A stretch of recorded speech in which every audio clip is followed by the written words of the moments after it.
অভিনেতা প্রতীক সেন বাংলা টেলিভিশনের খুবই জনপ্রিয় নায়কদের মধ্যে একজন হলেন তিনি। বেশ অনেক বছর ধরেই বাংলা ধারাবাহিকে প্রধান নায়কের ভূমিকায় অভিনয় করতে দেখা যাচ্ছে তাকে। এত বছরে অভিনেতা কিন্তু দর্শকদের অনেক জনপ্রিয় ধারাবাহিক উপহার দিয়েছেন। তার অভিনীত প্রথম ধারাবাহিক খোকাবাবু, আর প্রথম ধারাবাহিকটি কিন্তু খুবই জনপ্রিয় হয়েছিল।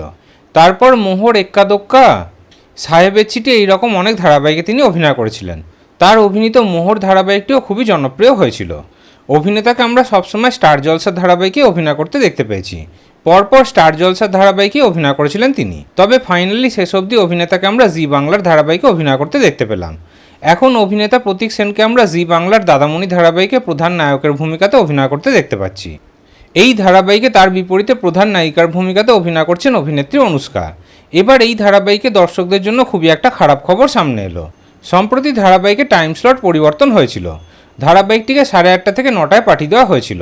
রাত 9টা স্লটটা কিন্তু বেশ ভালোই স্লট ছিল। প্রাইম স্লটে সম্প্রচার হচ্ছিল ধারাবাহিকটি। কিন্তু এখন আর রাত 9টা স্লটে সম্প্রচার হবে না দাদামণি ধারাবাহিকটি।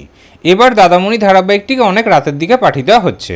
27শে মার্চ থেকে আপনারা দাদামণি ধারাবাহিকটি রাত 11টার সময় দেখতে পাবেন। আর এর ফলে হয়তো আগামী দিনে দাদামণি ধারাবাহিকে টিআরপি কমেও যেতে পারে।